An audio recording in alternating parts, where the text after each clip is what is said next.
और झुंझुनू से खूनी गैंगवार का एक बड़ा मामला सामने आया है। गैंगवार में हिस्ट्री शीटर कृष्णकांत उर्फ रविकांत उर्फ गोलू स्वामी समेत 2 बदमाशों की मौत हो गई है। ऐसा बताया जा रहा है कि यह मामला 2 हिस्ट्री शीटर के बीच पुरानी रंजिश को लेकर था और रविंद्र कटेवा पर हमला करने के लिए कृष्णकांत और उसके साथी मौके पर पहुंचे थे, लेकिन इस हमले में रविंद्र कटेवा बच गया। इस मामले में पुलिस ने कृष्णकांत के साथियों को पकड़ा है, जिनसे कि अब पूरे मामले को लेकर पूछताछ हो रही है। आखिर क्या है ये पूरा मामला और क्यों इस घटना को अंजाम दिया गया है, एक खास रिपोर्ट के जरिए आपको दिखाते हैं।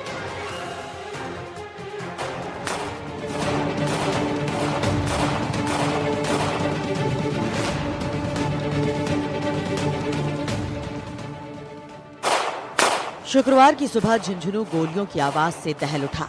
जिले में हुए खूनी गैंगवार ने इलाके में सनसनी फैला दी। नवलगढ़ क्षेत्र के गोठरा थाना इलाके में खिरोड़ में ये गैंगवार हुआ और सबसे हैरानी की बात तो यह है कि ये गैंगवार कई किलोमीटर तक एक दूसरे का पीछा करते हुए चलता रहा। जानकारी के मुताबिक हिस्ट्री शीटर रविंद्र कटेवा अपने साथी के साथ कहीं जा रहा था, तभी अचानक 4 बदमाशों ने इन लोगों पर फायरिंग कर दी, लेकिन इस हमले में रविंद्र कटेवा बच गया, जिसके बाद कृष्णकांत और उसके साथी मौके से भागने की कोशिश करने लगे। लेकिन रविंद्र कटेवा के साथी सुनील सुंडा ने कृष्णकांत की गाड़ी का स्टीयरिंग पकड़ लिया और उन्हें भागने से रोकने लगा, लेकिन कृष्णकांत और उसके साथियों ने सुनील पर फायरिंग कर दी, जिससे वो घायल हो गया और कृष्णकांत के साथ उसके साथी मौके से भाग गए। आरोपी गाड़ी से मुख्य रास्ते की बजाय हड़बड़ाहट में कच्चे रास्ते पर चले गए। आगे कृष्णकांत और उसके साथियों को भागने का रास्ता नहीं मिला, तो सभी ने गाड़ी छोड़ दी और पैदल ही भागने लगे। 3 किलोमीटर दूर तुर्कानी जोहड़ी के पास रविंद्र कटेवा और उसके साथियों ने कृष्णकांत को घेर लिया, जहां पर फायरिंग हुई। मौके पर कृष्णकांत की लाश मिली है। ऐसा बताया जा रहा है कि दोनों हिस्ट्री शीटर्स के बीच दुश्मनी काफी पुरानी है। रविंद्र कटेवा को सीकर झुंझुनू के हिस्ट्री शीटर के रूप में जाना जाता है। रविंद्र कटेवा पर पहले से ही कई आपराधिक मामले दर्ज हैं। हत्या, वसूली, अवैध हथियार और गैंगवॉर के मामले दर्ज हैं। रविंद्र कटेवा एक बड़े आपराधिक सिंडिकेट का हिस्सा है। पुलिस का कहना है कि इस हमले के पीछे कटेवा का प्रतिद्वंदी गुट हो सकता है। कृष्णकांत पलसाना और उसके साथी कटेवा के प्रतिद्वंदी रहे हैं। इन लोगों ने पहले भी कटेवा के खिलाफ साजिश रची है। पुलिस इन लोगों के पुराने रिकॉर्ड खंगालने में जुटी है। घटना की सूचना पर एसपी ब्रिजेश ज्योति उपाध्याय, एसएसपी देवेंद्र सिंह राजावत, गोठरा सीआई धर्मेंद्र मीणा समेत दूसरे पुलिस अधिकारी घटनास्थल पर पहुंचे, जिन्होंने कृष्णकांत की लाश को कब्जे में लेकर जिला अस्पताल की मोर्चरी में रखवाया। पहले संघर्ष में घायल हुए रविंद्र कटेवा के साथी सुनील सिंडा ने भी इलाज के दौरान दम तोड़ दिया। इस गैंगवॉर में कुल 2 लोगों की मौत हुई है। दोनों तरफ के गुटों में दुश्मनी की वजह सीधी रंजिश थी या सुपारी का मामला, पुलिस इसकी जाँच कर रही है।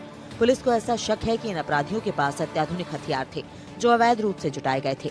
फिलहाल पूरे जिले में अलर्ट जारी कर दिया गया है और पुलिस एक्शन मोड में काम कर रही है। खिरोड़ गांव गोठरा थाने में एक फायरिंग की घटना हुई थी। सुनील ढाका के सर पे गोली लगी थी, जो नवलगढ़ का रहने वाला है। उस घटना के बाद जो मुलजिम थे, 4 लोग आए थे एक स्विफ्ट गाड़ी में। 4 में से 3 मुलजिम हमें मिल गए, जिसमें 2 हमने डिटेन कर लिया और एक मृत अवस्था में मिला था, जिसके सर में गोली लगी हुई थी। तो 2 घटनाएं हुई थी। तो एक सुनील ढाका का मृत्यु हुआ है और दूसरा ये जो गोलू स्वामी है, रानोली साइड का रहने वाला है, ये मारने आए थे इसको, सुनील ढाका, और इनके खिरोड़ गांव में फायरिंग करने आए थे। तो बाकी जो इन्वॉल्व मुलजिम है, उन सब पे हमारी टीम लगी हुई है। शीघ्र ही सबको डिटेन करके संपूर्ण घटना का खुलासा किया जाएगा। घटना के बाद से आसपास के इलाकों में दहशत का माहौल है। ग्रामीण पुलिस से सुरक्षा की मांग कर रहे हैं। साथ ही इस तरह की घटनाओं पर रोक लगाने की भी मांग की जा रही है। फिलहाल पुलिस मामले की जांच में जुटी है और पूरी घटना के तह तक जाने की कोशिश कर रही है।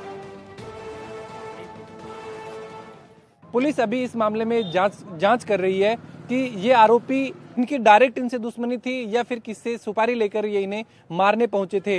पुलिस अभी मामले की जांच कर रही है। क्या ये लोग सीधे ही आपस में गैंगवार को अंजाम दे रहे थे या फिर अन्य कोई बदमाश भी इनके साथ में सम्मिलित थे। एनडीटीवी राजस्थान के लिए झुंझुनू से रविंदर चौधरी।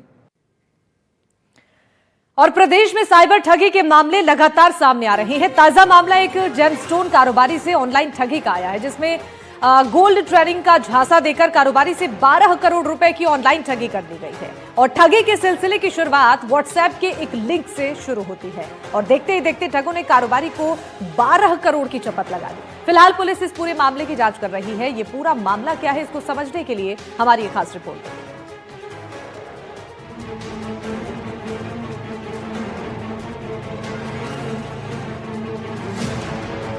राजधानी जयपुर में जेम्स स्टोन कारोबारी से गोल्ड ट्रेडिंग का झांसा देकर 12 करोड़ रुपए की ऑनलाइन ठगी का मामला सामने आया है। कारोबारी ने एसओजी साइबर क्राइम थाने में रिपोर्ट दर्ज करवाई है।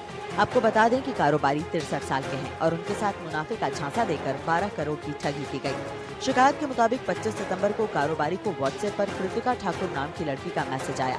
इस मैसेज में www.kidongold.net नाम की एक वेबसाइट का लिंक था। जब कारोबारी ने वेबसाइट पर लॉगिन किया तो वहां पर भारी मुनाफे के साथ रिटर्न की जानकारी दी गई। कनकधाम एक्सचेंज कस्टमर सर्विस नाम की एक कंपनी ने बेहतर रिटर्न का लालच देकर कारोबारी को निवेश के लिए प्रेरित किया। व्हाट्सएप पर आए मैसेज में एक वेबसाइट का लिंक भेजा गया। व्यापारी ने वेबसाइट पर जाकर साइन अप कर आईडी बनाई।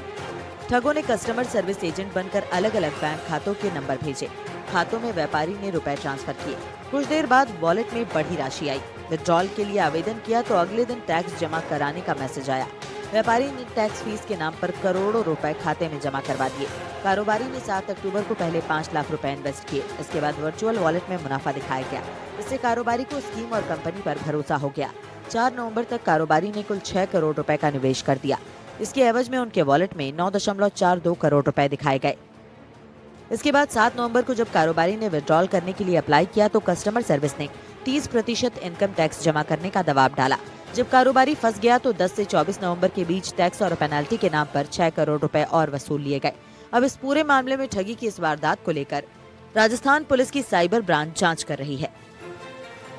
ऑनलाइन प्लेटफॉर्म के ऊपर इन्वेस्टमेंट करना और इन्वेस्टमेंट करने के बाद में उसमें प्रॉफिट्स दिखाना और प्रॉफिट्स दिखाने के नाम पे, जैसे उसमें 100 रुपये लगाए और 100 रुपये का प्रॉफिट हो गया, तो कंप्लेनेंट ने कहा कि भाई मेरे को मेरा प्रॉफिट लौटा दो। तो उन्होंने उसके ऊपर कि भाई आपका 30% तो टैक्स लगेगा, 5% सर्विस चार्जेस लगेंगे, 2% बैंक के ट्रांसफ़र के चार्जेस लगेंगे, आरबीआई की फीस इतनी लगेगी, ऐसे कर करके वापस और पैसे डलवाते गए। तो जो प्रॉफिट था वो तो देने की जगह और 100 रुपये डलवा लिए। तो इस प्रकार से एक बड़ी धोखाधड़ी हुई।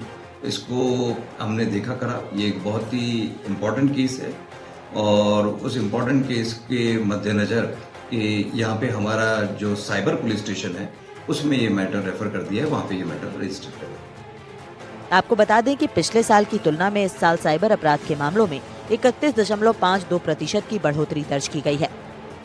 हेल्पलाइन नंबर 1930 पर अगस्त 2025 में ही 12,612 लोगों ने साइबर अपराध की शिकायत दर्ज करवाई है। हर दिन लगभग 406 से अधिक लोग साइबर ठगी के शिकार हुए हैं। साइबर ठगों की लोकेशन ट्रेस करने के मामलों में 84% की कमी आई है। 2024 में साइबर ठगी के 1,32,000 मामलों की शिकायतें दर्ज की गईं। इनमें से सिर्फ 437 में ही एफआईआर दर्ज हो सकी। लगातार हो रही साइबर अपराध की घटनाओं से पुलिस एजेंसी पर भी गंभीर सवाल खड़े हो रहे हैं। हाईकोर्ट भी लगातार इन मामलों में सुनवाई कर रहा है। कोर्ट ने ये भी कहा है कि हमारी पुलिस को इस तरह के तकनीकी अपराधों की जांच करने के लिए दक्ष बनाने की जरूरत है। इसके लिए अलग से कोई सेल या टीम बनाने की आवश्यकता नहीं है। इस टीम में रिसर्च अधिकारी न सिर्फ सामान्य अपराधियों की जांच के लिए दक्ष हों, बल्कि उन्हें साइबर अपराधों की जांच के लिए भी दक्ष किया जाए। फिलहाल पुलिस इस पूरे मामले की पड़ताल में जुटी है।